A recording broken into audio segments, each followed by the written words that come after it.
Hey everyone, how's it going? It's Air Force Proud 95.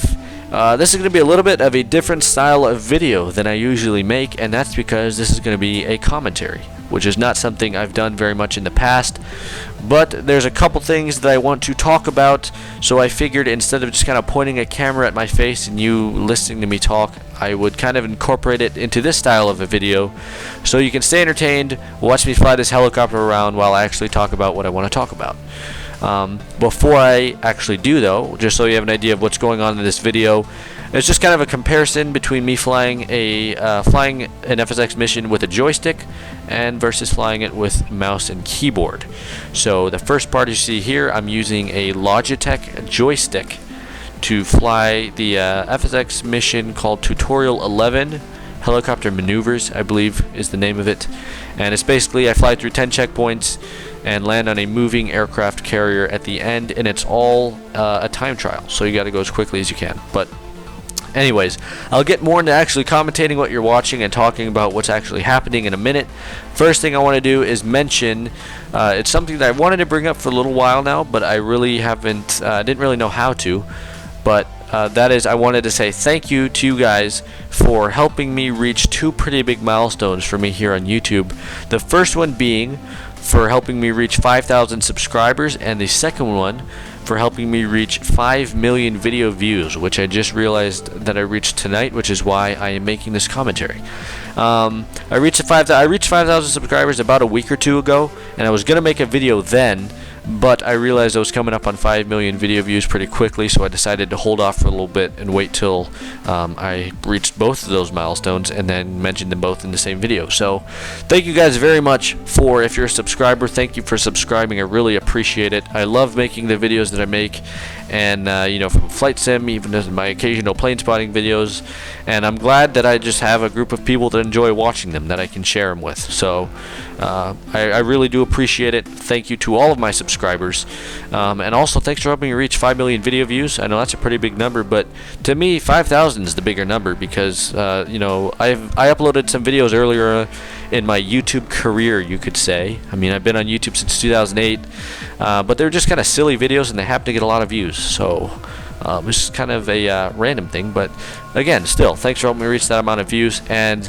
most importantly, thanks for helping me reach 5,000 subscribers. I'm actually a little bit closer to 6,000 now, but again, big milestone for me. I really do appreciate it.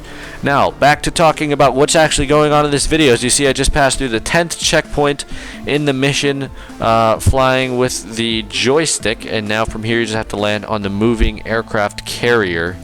You see up there, there's the timer going. I'm just about 2 minutes 50 seconds en route to this carrier.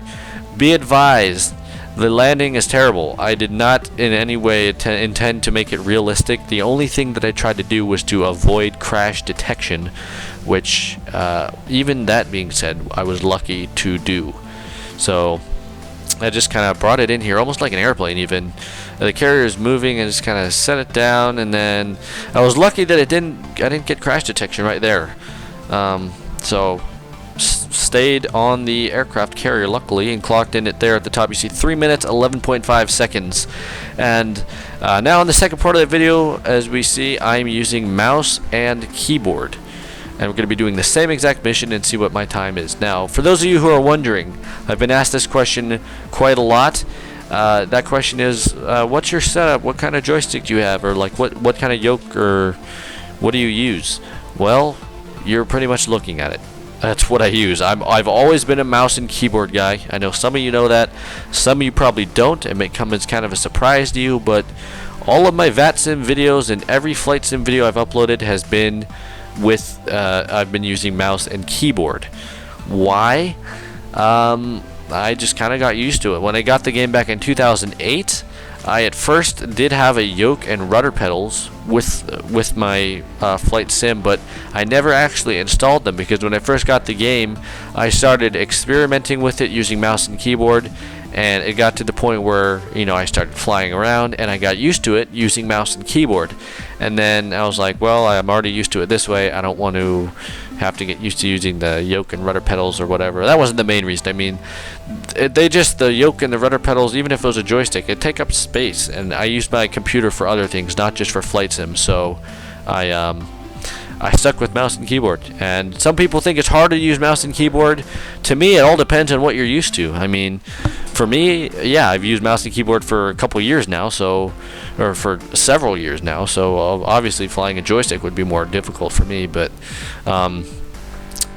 yeah, so just using mouse and keyboard here. I just reached the first checkpoint. You may or may not have noticed, but I actually reached that checkpoint about 5 seconds earlier, or sooner than I did when I was using the joystick. I'm not sure why. I think maybe just because I approached the first checkpoint a little bit earlier in that example than when I did with the joystick. Now coming down this downslope here, and this I think is somewhere in Hawaii. That's why we have all these like cliffs and stuff. I round this turn here very low. I didn't actually mean to get this low, but I did the same thing I did when I was using the joystick. I was low around this turn, kind of almost wiped out. You'll see in a second I get really low to the water, but barely reached that checkpoint there. I think that was number 6. Yes. And then hit 7. 8 and 9 is kind of the toughest part of the course because you're coming up on it and I'm coming up at high speed. And for those of you who are wondering, my left hand there on the keyboard, those keys that I'm pressing, those are my rudder control keys, number 3 and number 4 for left and right rudder. I actually have not adjusted the power since the mission started. I just hit F4, went full power the whole way, and then used rudder and the mouse to control myself. Now there, also I wanted to mention that when I passed through that 10th checkpoint, I couldn't believe that it actually registered me as having passed through it, because there were times before where I swore I passed entirely, my entire helicopter went through the checkpoint and it didn't register me as passing through. That point I kind of like clipped it halfway in, halfway out, but it registered me as going through, so all I had to do now was land on this aircraft carrier. And again, be warned, this landing is even worse than the first one that I did with the joystick, because I was just trying to avoid crash detection, and it was a miracle, an absolute miracle, that I avoided it in this landing here. You'll see in a second. It's very unstable, drop down hard, almost tip over, but I clock in a little bit early, about 3 minutes 7 seconds using the mouse and keyboard, so I am a little bit faster using mouse and keyboard, which I'm used to. Anyways, thank you guys very much for helping me reach, as I said before, 5,000 subscribers and 5,000 video views. I really do appreciate it. More videos to come. Keep an eye out for them. Thanks for everything, guys. I appreciate it. Air Force Proud 95. Thanks for watching. I'll see you next time.